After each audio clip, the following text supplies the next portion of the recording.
This was the episode, people. This was the episode. The second episode of season 3 of What If. This was the one that pretty much told me exactly how bad this whole season was going to be. Because up till now, I still cannot find an actual reason as to why anyone would make this episode. Other than the fact they just wanted to do it. And then if I'm going to run out the ideas, they just decided to put this nonsense together. But this was it. This was it. Well, let's get into it so you could understand my take on this one. It literally starts off in like the golden age of television and movies and all this sort of stuff. And Howard Stark is this big movie director who's directing this play. And who does it star? Agatha Harkness. Now, I didn't watch the Agatha series on Disney Plus because I could tell that was gonna be nonsense and I really wasn't interested in putting myself through any more of that. You understand me? But I don't know, maybe somebody could tell me in the comments. Was she really after the celestial that was hidden in the earth? Because I don't know, that would not make any sense there, but this is what happening here, right? She wants to harness the power of the celestial that is in the earth, right? The one that's supposed to be one from the Eternals movie that started to emerge and then stopped, and then you have this big celestial sticking out of the earth kind of thing. Yeah, she wants to harvest the energy from that before it emerges to make herself into some all-powerful goddess or something, right?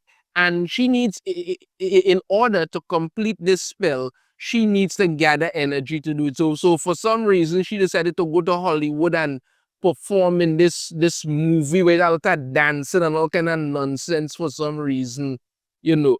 And she's telling Howard Stark that, it's not enough. She needs to get more. She needs to make the whole thing bigger and brighter and all of this stuff. And then she gets the idea of what to do. And Howard Stark is well in with it because he's the most incorrigible director ever. Everything must be bigger, better, flashier, bolder, much more amazing, and all of this. And then you have Jarvis here who's realizing the extreme levels of madness that these people all seem to have.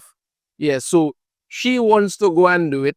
And her thing is she wants to bring in a big actor, and it's Kunal, and it's basically one of the Eternals, the Indian guy from the Eternals. Yeah, that's who she wants to bring in to star in this because she figures that with him, he should have the energy that she needs because the rest of the Eternals, she already got to them, took them out, and took their energy, and now she just needs him. And once she gets his power, she could complete her spell, absorb the energy from the celestial and all of that. So he shows up there ready to do whatever it is and stuff. And Howard Stark is this couldn't be better and all of this. And they're ready to perform. And he's basically, okay, the way to break down this whole thing is he's showing up to do this big Bollywood dance number while she does this big cabaret dance number. That's what's going on.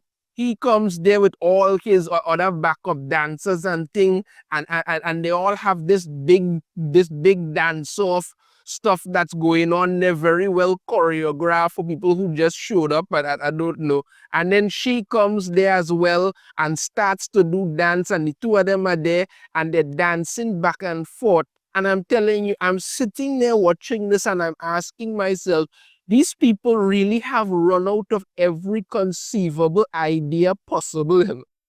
Then that's what it is. They have run out of every conceivable idea possible to think that anybody would sit there and think this was entertaining.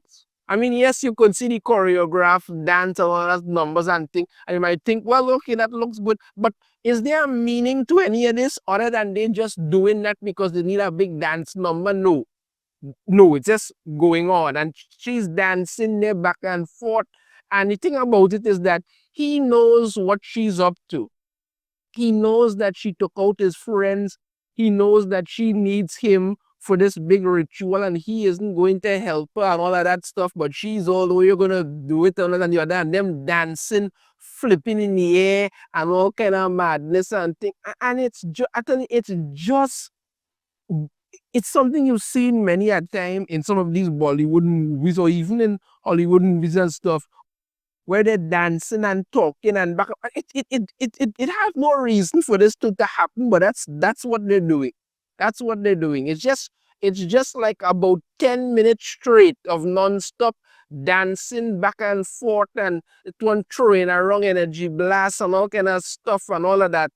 And that's where it is. Because yeah, like I see, she pulls out one of the energy weapons that the character of Angelina Jolie had in it, because she took out all of them and she absorbed all their powers and whatnot. And that's what's going on. All right. So again, he's pissed off at what she did and he has no desire to help her whatsoever, because but what she tells him is that she doesn't want to become some all-powerful space goddess, even though that's a clear lie.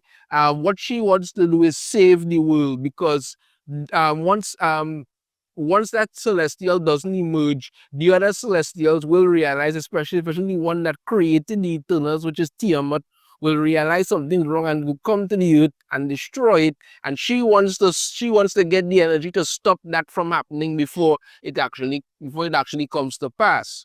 Now we all know that's crap, but that's what she's attempting to do.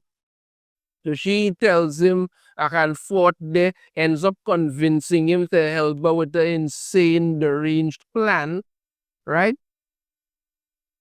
He realizes that they have a limited amount of time to get this done. Understand me? Tiamat basically astral projects the two of them, realizes what they're up to, and decides that he's coming to Earth to stop this. So now they really have no option but to do it. And yes, we have Hollywood land because that makes sense. So anyway, they go to see Howard Stark, right? And the thing about it is that they realize that they don't have much time, things are going on. But Howard Stark knows that he knew all along that Agatha is actually a witch. Because despite the fact that, he is more enthusiastic than anything, he is also brilliant, right? So he knew that she was a witch, but he didn't know that Kunal was actually, I hope I pronounce his name correctly, maybe I'm wrong, I don't really care at this point, that he was an alien, right? So when this happens now, he wants to literally film the whole thing, right? He wants to film the whole thing, but they tell him that, they don't have much time, they have to get it done now, because literally, as the watcher is watching there, the celestial is on his way to literally wipe out the earth.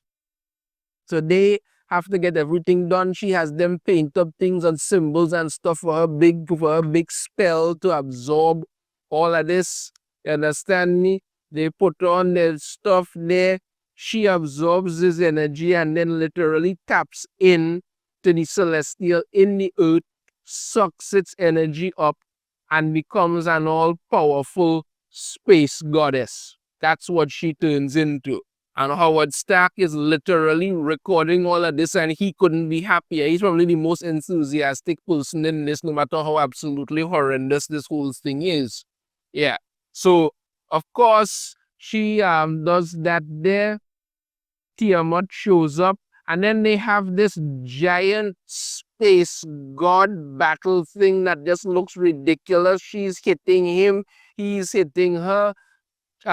He basically tells her, she cannot control this power, and everybody on earth is seeing this nonsense play out.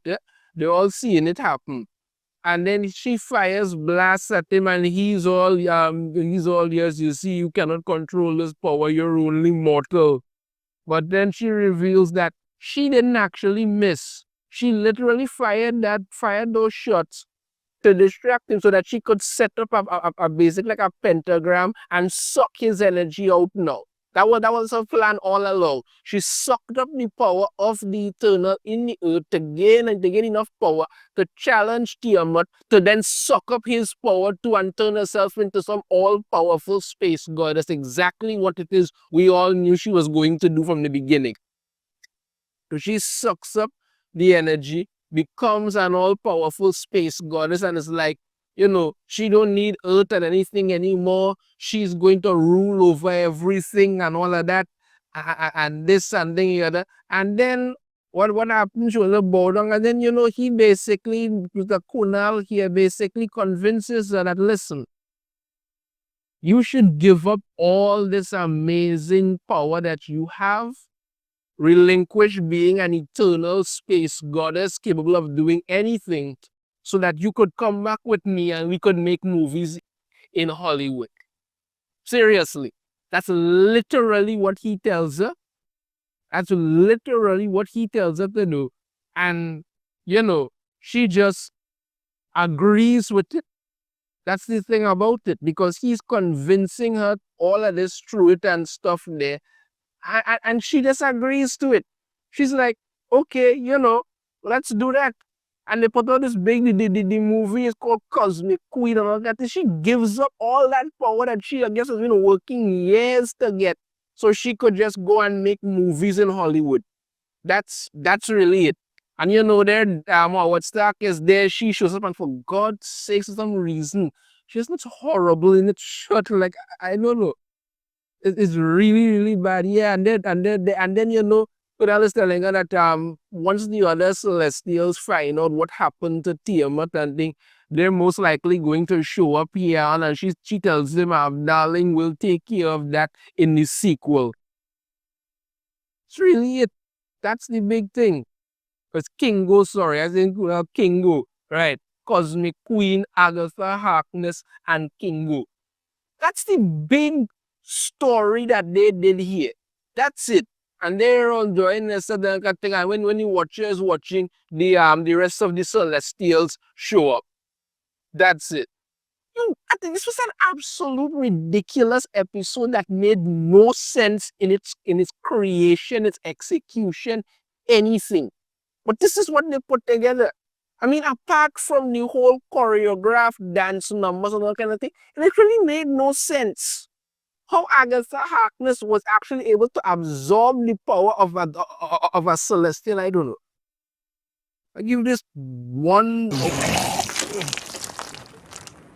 out of 5. Take care.